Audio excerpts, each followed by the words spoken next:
Bienvenidos a la hora de la biología.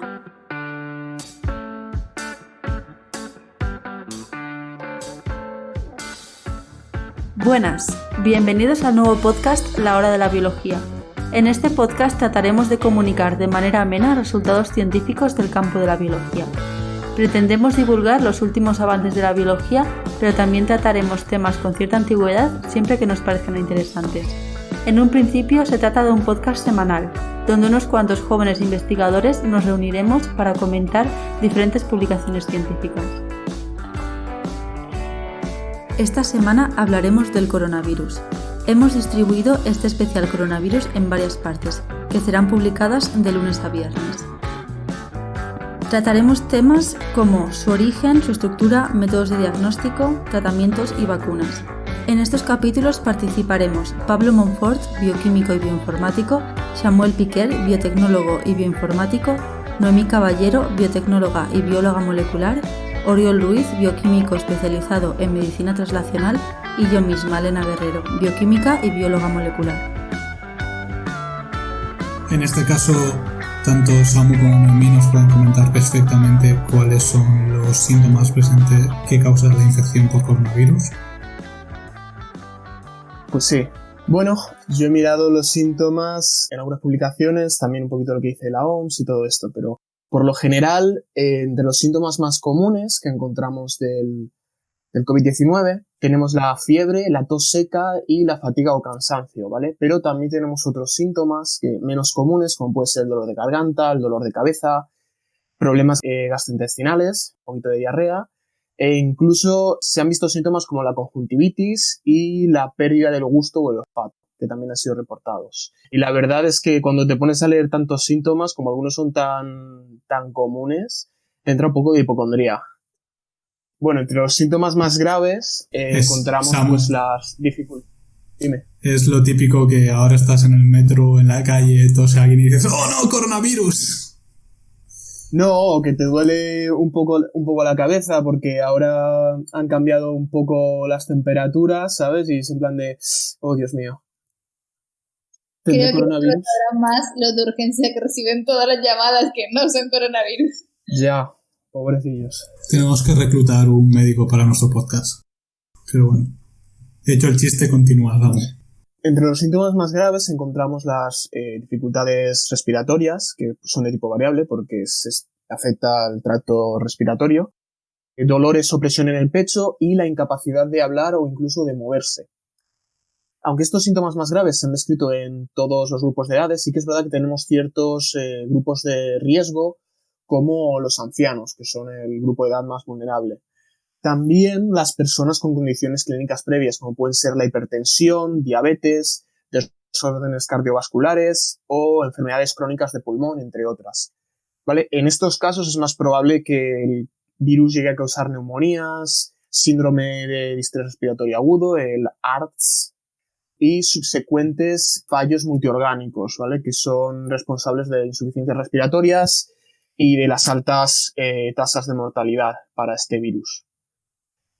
En la mayoría de los casos, en torno a un 80 o 90% se desarrollan con síntomas leves o directamente son asintomáticos. Los síntomas graves solo se llegan a desarrollar en torno pues, a un 10 o 20% de los casos, llegando a ser críticos en torno a un 5%. En cuanto al transcurso de la enfermedad, en los casos graves incluye la aparición de dificultades respiratorias a los 6 días de la aparición de síntomas, llegando a requerir hospitalización unos 8 días después e incluso la necesidad de intubación. Entre los pacientes hospitalarios, en torno a un 10-20% son admitidos en UCI y en torno a un 3-10% requieren de intubación. Aunque estos datos no sé hasta qué punto están se ajustan a la realidad, porque claro, varía mucho dependiendo de cada país y el artículo en el que me baso es de abril para estos datos en concreto. Luego, en cuanto al periodo de incubación, es decir, el tiempo que transcurre entre la infección y la aparición de los síntomas, la mediana está entre unos 5 o 6 días, con un rango de tiempos que está entre 1 y 14 días. y el tiempo medio de aparición de síntomas hasta la recuperación es de unas 2 semanas en los casos leves y de 3 a 6 semanas cuando hablamos de casos graves o críticos.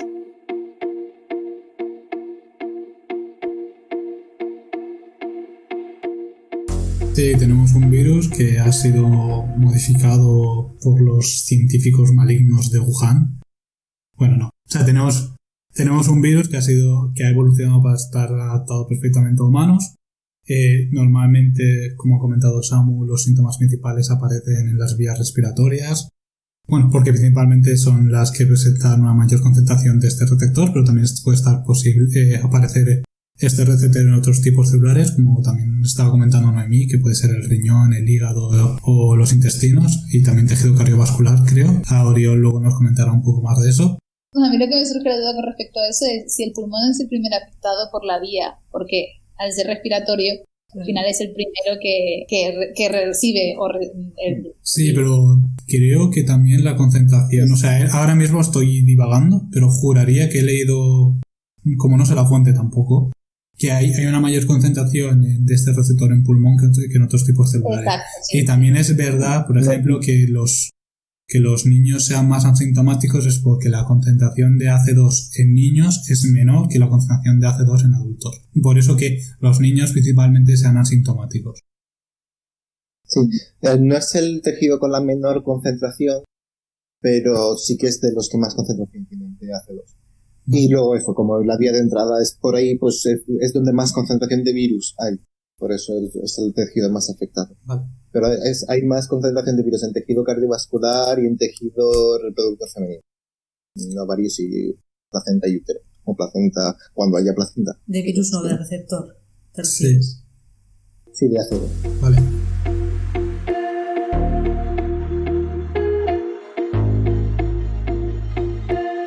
Samu nos ha estado explicando ahora todos los síntomas típicos que tiene la infección por coronavirus, pero la pregunta lógica que viene ahora es cómo entra este coronavirus a nuestras células y por qué sobre todo en tejido pulmonar. O sea, ya he comentado yo un poco lo de la importancia del receptor AC2 y el dominio de unión al receptor, pero Noemí, ¿se nos puedes explicar un poco más en profundidad cómo es este proceso?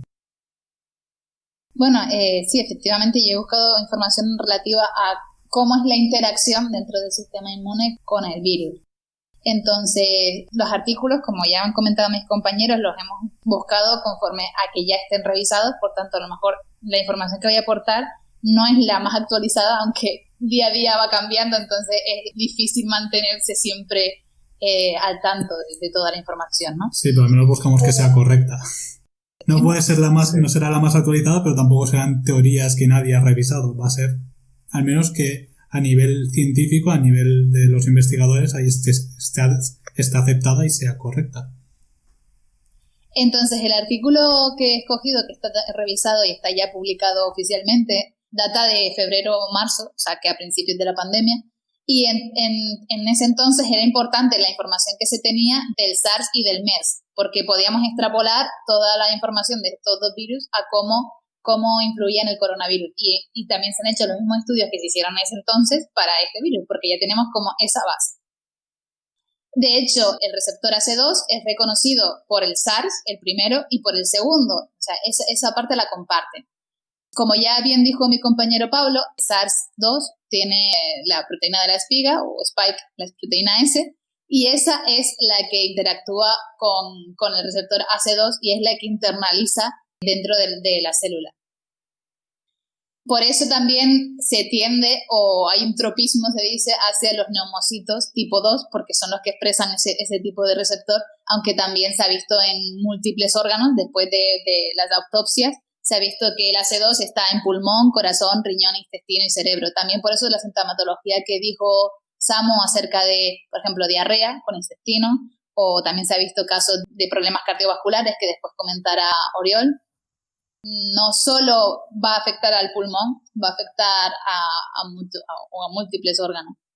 De hecho, también lo que un poco hemos comentado, que ese tipo, o sea, personas que tengan comorbilidades, o lo que dijo Samu acerca de personas que ya tengan problemas de diabetes, de hipertensión y demás, ese tipo de comorbilidades son las que también van a ayudar un poco a la gravedad del coronavirus. Del coronavirus, las dos más famosas que ya hemos escuchado, o los dos síntomas más famosos son el síndrome de dificultad respiratoria aguda y también la coagulación intravascular diseminada. Esos son los dos factores que nos van a influir sobre la gravedad del virus. Entonces, volviendo un poco retomando, digamos que el virus entra dentro de la célula por el reconocimiento de ACE2, que está en múltiples órganos, y una vez entra dentro de la célula es cuando ya empieza la respuesta inmune. O sea, hay un reconocimiento por los PAMs y las DAMs, que son las moléculas de reconocimiento y de daño, por los macrófagos, y a la vez también se va produciendo la denominada tormenta de citoquinas, que probablemente hayan escuchado en los medios de comunicación y demás. La tormenta de citoquinas es como aviso del sistema inmune, pero a una escala grande. Suenas una barbaridad, o a carta de Yu-Gi-Oh, en plan de activo la tormenta de citoquinas, o incluso a ataque. A onda especial. Sí, o carta ataque. trampa. ¿Vas a activar una carta de conjuro? Activo mi carta trampa, tormenta de citoquinas. Tus monstruos quedan atrapados en la tormenta y pierden 200 de vida cada uno. O sea, suena eso. O ataque Yo incluso de siempre me lo he Pokémon. imaginado como que los macrófagos hacen un poco de onda vital de Dragon Ball, pero bueno, que soy muy friki, ¿vale? También, o incluso ataque de Pokémon. Charizard utiliza tormenta de citoquinas. Aunque creo que sería más de tipo volador. ¿Tú qué opinas, Oriol? O eléctrico. También. Zapdos utilizó tormenta de citoquinas. Fue muy efectivo.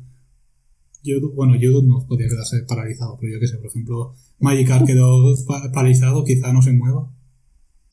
Mamá. Bueno, y ahora voy a tomar una referencia que a lo mejor es más común para todos. Yo creo que la tormenta de citoquinas es cuando tú estás acostado en la cama tranquilamente, que ha sonado el despertador y sabes que te tienes que levantar, pero entonces llega tu madre y te dice, venga, que ya es tiempo de levantarte y demás, y ya te tienes que activar. Esto es un poco la tormenta de citoquinas. En plan, está el cuerpo en estado tranquilo y de repente estrés. Porque la tormenta de citoquinas tiene un montón de citoquinas proinflamatorias, entre ellas destacan la interleuquina 6, que además con respecto al coronavirus lo que se ha hecho es un estudio de correlación y correlaciona con la ventilación, o sea, el que te tengan que suministrar ventiladores para poder sobrevivir y la mortalidad. Y también con la interleuquina 9 beta, que en estudios ya de inmunología más genérica se ha visto que mejora la citotoxicidad de los neutrófilos. Pero de todas formas todo esto hay que cogerlo un poco de puntillas porque también hay un montón de citoquinas que todavía no se sabe muy bien el papel que tienen sobre la infección de coronavirus, y porque, por ejemplo, en la correlación de mortalidad, si precisamente no sabes qué papel tienen las otras citoquinas, decir que la interleuquina 6 tiene una correlación positiva, bueno, a lo mejor también está supeditado a las otras, ¿no? De hecho, lo que se ha sugerido como posible tratamiento es un anticuerpo monoclonal que inhibe el receptor, o digamos que impide, mejor que lo dije mal, impide la unión de interleuquina 6 a su receptor. Pero todos estos tratamientos todavía no se pueden suministrar, aunque no deberían suministrarse porque todavía se desconoce el papel. De hecho, algo que me pareció muy curioso es que se habla de toda esta tormenta de citoquinas y todo lo proinflamatorio es lo malo y es lo que causa la gravedad dentro de la infección, pero también se ha visto que niveles elevados de interleuquina 10, que es un regulatorio del sistema inmune, es lo contrario a un proinflamatorio, también está correlacionado con la gravedad de la enfermedad. Entonces, no se sabe muy bien si es que tiene un papel proinflamatorio el que causa la gravedad o el antiinflamatorio el que causa la gravedad. Probablemente los dos. Probablemente los dos. Que siempre digo que si tienes dos teorías contradictorias, la verdad está en el medio. Será eso, si es demasiado de una cosa y demasiado de la otra es malo. De la interleuquina, digamos que la hipótesis que se baraja ahora es que hay que activar a la inmunidad adaptativa, que es lo que se intenta un poco hacer con los proinflamatorios, pero no a tanto nivel como se produciría con una tormenta, pero a la vez inhibir esa parte con la interleuquina 10 de inmunidad innata es lo que también produciría ese efecto maligno, digamos.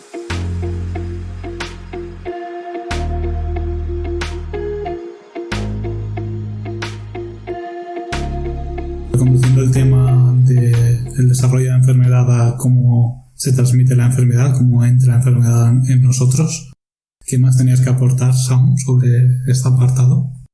Sí, pues para este apartado he mirado un informe científico-técnico del Centro de Coordinación de Alertas y Emergencias Sanitarias, ¿vale? Última actualización finales de agosto, o sea que es relativamente reciente. Y por lo que veo, actualmente lo que se considera en cuanto a la transmisión es que actualmente pues, se considera que una persona infectada es capaz de comenzar a transmitir la infección 2 días o 3 antes de la aparición de síntomas, hasta incluso 7 o 8 días después de la aparición de síntomas. Aunque el periodo infectivo puede variar dependiendo de la gravedad de la infección. En los casos más graves, esta capacidad de transmisión, no solo se mantendría más en el tiempo, sino que además sería más intensa. Supongo que se asocia a una mayor carga viral. Este virus principalmente se propaga a través del tracto respiratorio. Podemos contagiarnos mediante una transmisión directa con una persona infectada o otras formas indirectas de contagio, como puede ser la entrada en contacto con objetos o superficies contaminadas. Bueno, Samu ha dicho que que puedes haber un contagio indirecto por tocar superficies y nada, que quería comentar que en mi paper justamente hacen un estudio y un review de la capacidad que tiene el virus de sobrevivir. Digamos sobrevivir aunque no están vivos, ¿vale? Sobrevivir en superficies donde han estado en contacto y se ve que el SARS-CoV-2 puede sobrevivir en las superficies de plástico, madera y hierro hasta 72 horas después de su aplicación. Y que se ha comprobado que el SARS-CoV-2 tiene una mayor resistencia, una mayor supervivencia a estas superficies que el SARS o el MERS. O sea, como curiosidad. Puedes continuar, caballero. Gracias, buen amigo. Según organizaciones como la OMS, la transmisión persona a persona está considerada como la fuente principal de contagio, a través de gotículas que salen despedidas de una persona infectada al toser, estornudar, hablar, cantar. Se considera que estas gotículas son relativamente pesadas, haciendo que caigan rápidamente al suelo y no lleguen muy lejos. De ahí esa recomendación de mantener una distancia de seguridad. Otro foco de infección, como he comentado, es el contacto con objetos o superficies contaminadas, ¿de acuerdo? Diversos estudios demuestran que los coronavirus humanos, como bien ha dicho Pablo, son capaces de sobrevivir en distintas superficies durante incluso varios días. De ahí la recomendación del lavado de manos, frecuente con agua y jabón, o en su lugar con desinfectante de alcohol. Aunque el jabón es mejor que el alcohol. Cosas, bueno, que se han visto por cómo actúa cada uno. Sí, bueno, o sea, en ese sentido, comentar que las formas que se han visto para inestabilizar la estructura del virus, es decir, la cápside y con eso desactivarlo, sirven casi todos los tratamientos que se están empleando actualmente. El tratamiento de la superficie con luz ultravioleta o con temperaturas mayores a 56 grados, si no me equivoco, durante media hora eliminan el virus de esa superficie o de donde lo estés conteniendo, y que después los típicos tratamientos con alcohol desinfectantes como el alcohol 96, el cloroformo, jabones, también eliminan normalmente sin ningún problema el virus de la superficie en la que estés tratando.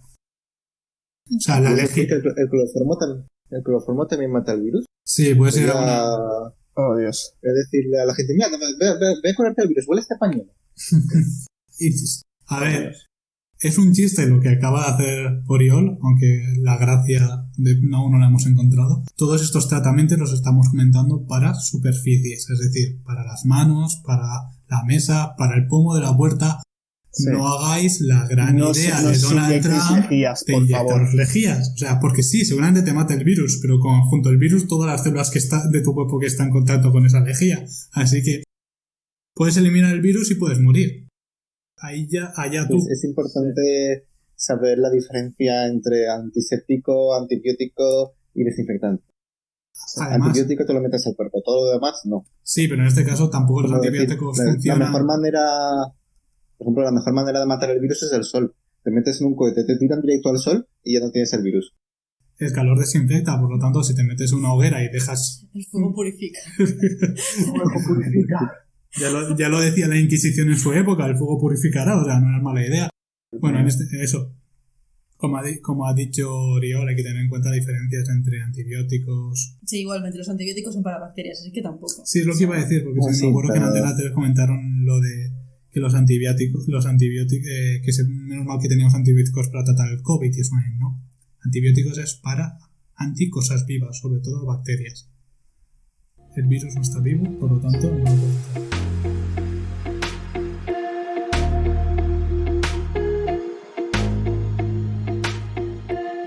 Sin embargo, aunque estas dos vías de transmisión que comentaba antes son las que están más, digamos, aceptadas por la OMS actualmente, hay una tercera vía que cada vez está ganando más peso como principal fuente de contagio, que es la transmisión mediante aerosoles. Cuando respiramos, hablamos, tosemos, cantamos, ¿vale?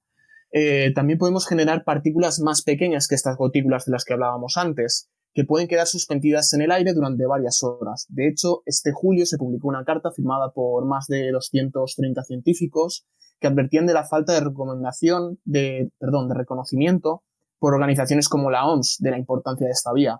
Y precisamente por esta vía, ambientes cerrados o de interiores, ¿vale? Especialmente aquellos con mucha gente y sin una ventilación adecuada, son un lugar de riesgo importante porque estas partículas pueden ir acumulándose en el ambiente, favoreciendo la infección. Que es muy importante, sobre todo, a tener en cuenta ahora que estamos intentando volver a esta nueva normalidad, que se están abriendo los colegios, y sobre todo ahora que se acerca el invierno. Winter is coming. Viene el frío y vamos a pasar más tiempo dentro en el interior. Vale, o sea que principalmente las fuentes principales de transmisión va a ser las gotículas que se quedan en suspensión en el aire. Las gotículas entre personas. Luego eso es lo que dice la OMS, pero es lo que te digo, ahora mismo, por cómo ven que se comporta el virus, por ciertos casos que están estudiados, cada vez es mayor la evidencia apabullante de que esa principal vía de transmisión probablemente serían los aerosoles.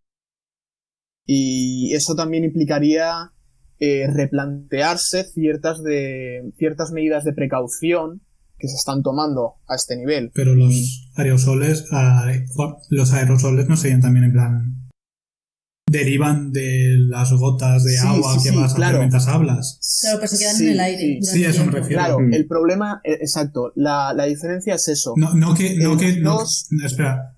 refiero la transmisión es aérea. Sí. Al final, las dos derivan de eso, pero tienes esas gotas más grandes que en teoría caen al suelo y de ahí lo de la distancia, pero el problema es la formación de aerosoles, que son esas partículas más pequeñas y que se quedan en el aire. Sí, a eso me refiero, que la principal vía de contaminación va a ser por la saliva, o sea, a la hora de hablar, las gotas que vas a dejar. Sí, la transmisión aérea. Sí, pero hay dos en esta forma hay dos vías. Las gotas que si estás hablando con una persona al lado le vas a salpicar en la puta cara. Los perdigones.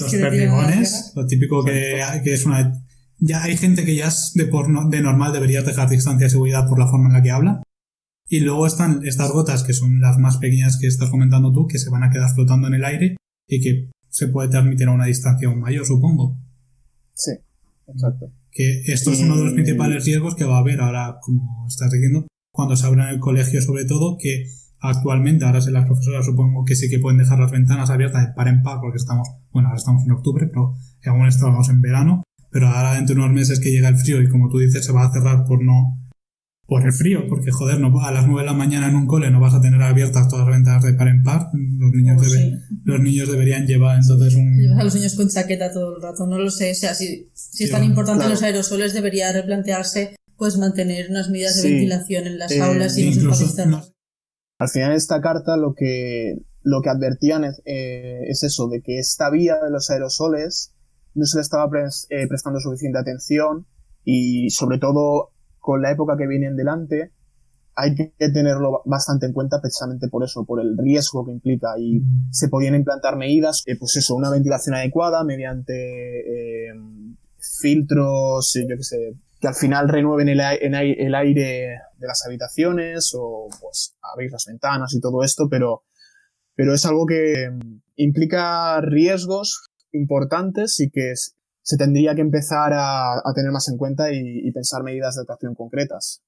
Y ahí también entraría, bueno, el famoso término de carga viral, que supongo que dependerá de las personas que estén contagiadas, que puedan transmitir estos aerosoles, será capaz de infectar más o menos. Por ejemplo, hay estudios que se ha visto de un caso en un avión que no, por suerte, llevando mascarillas y demás, no ha sido capaz de transmitirse, pero a lo mejor aún llevando mascarillas, si 10 que te rodean lo tienen, también te contagian. Claro. Sobre todo la importancia es eso, porque en espacios cerrados podemos caer en una especie de sensación de falsa seguridad, ¿sabes? Uh-huh. Si decimos, no, estoy cumpliendo la distancia de seguridad, esa persona está 3 mesas más allá, pero claro, el hecho que sea aerosoles es que las partículas se acumulan en el ambiente, pueden ir más allá de esos 2 metros de los que hablamos. No solo es eso, sino al final influye la cantidad de gente que tengas en esa habitación y el tiempo que pases en esa habitación también. Porque al final cuanto más tiempo, más se acumula.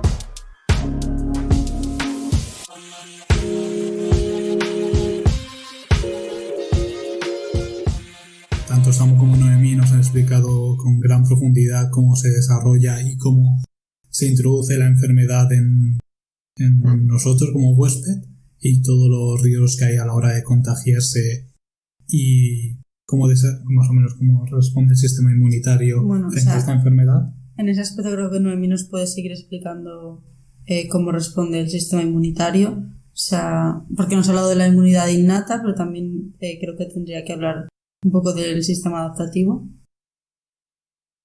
Sí, bueno, a ver, últimamente se ha explorado mucho, de hecho, el test de anticuerpos famoso de IgM, IgG, que me da positivo, que no.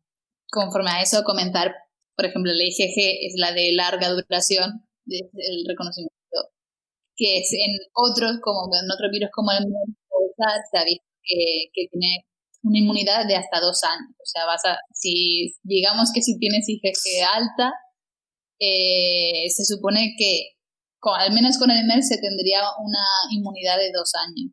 Ahora con el SARS pues no se tienen esos datos pues porque no ha habido tiempo para hacer los ensayos.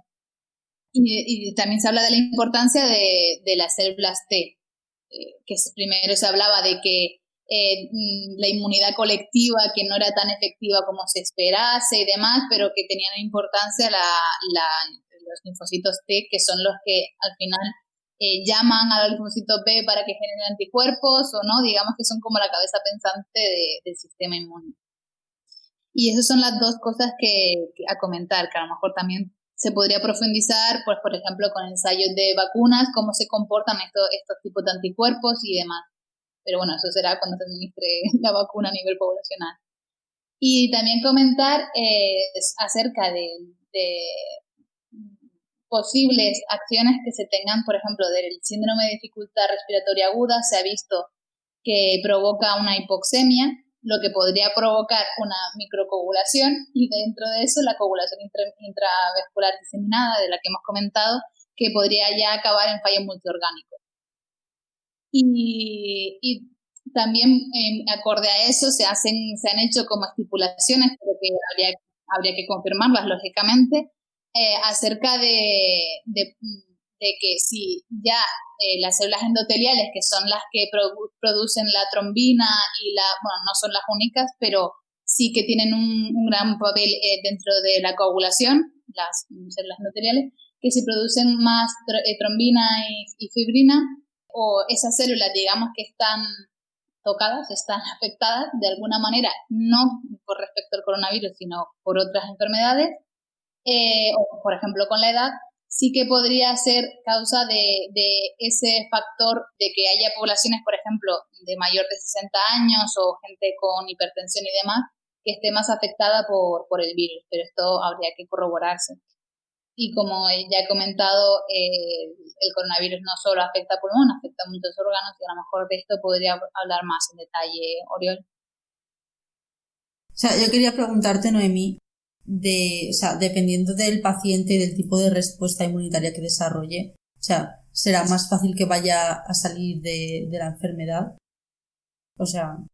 Hay varios factores de pronóstico de cómo va a seguir la enfermedad. Por ejemplo, uno de ellos es el número D, el cual se ve que si da positivo es un mal pronóstico para la enfermedad, y otros muchos, por ejemplo, hablando de citoquinas, o reconocimientos también de anticuerpos. Este campo es muy extenso, cada grupo de investigación va a ampliar en su campo, ¿no?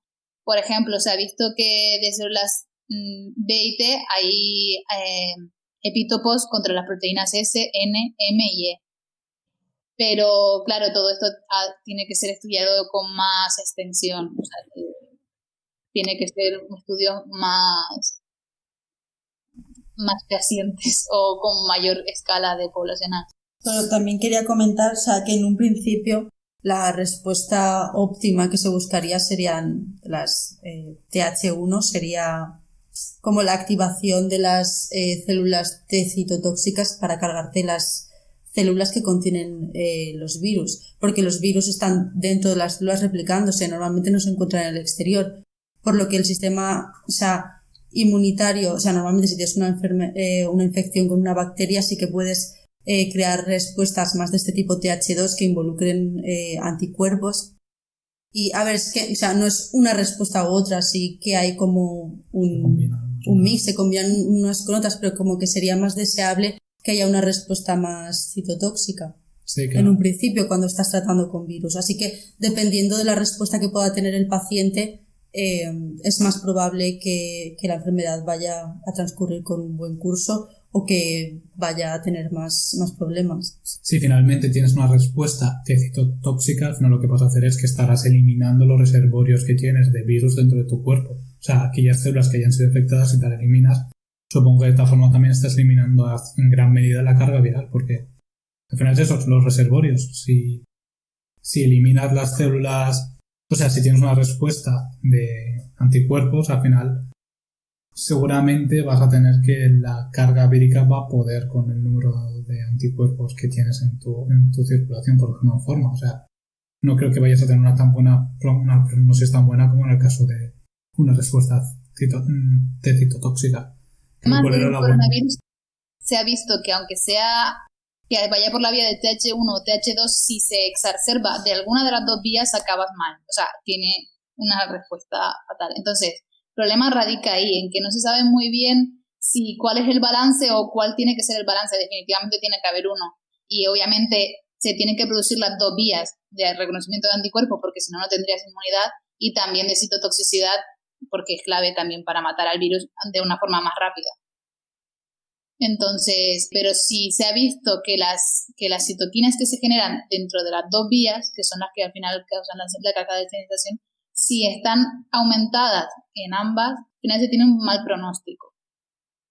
Claro, si la respuesta del sistema inmunitario, o sea, está exacerbada, al final también es malo porque es el sistema inmunitario el que te está llevando como a un fallo y a tener una peor prognosis.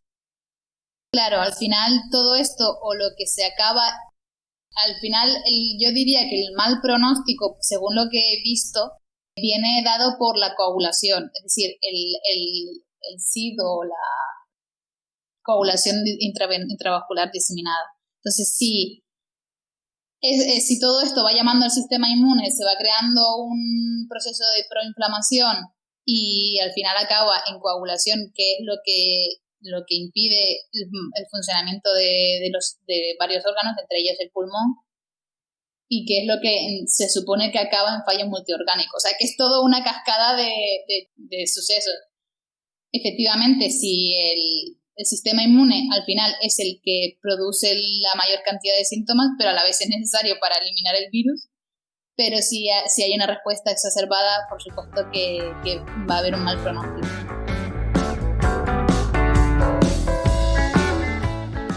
Y hasta aquí el capítulo de hoy de La Hora de la Biología. Muchas gracias por escucharnos. Nos despedimos no sin antes decir que puedes suscribirte, es totalmente gratuito, y si tienes alguna duda o sugerencia puedes dejarnos un comentario o si lo prefieres puedes enviarnos un correo electrónico a lahoradelabiología@gmail.com. Os recordamos que el nombre de los artículos comentados los puedes encontrar en la descripción del capítulo.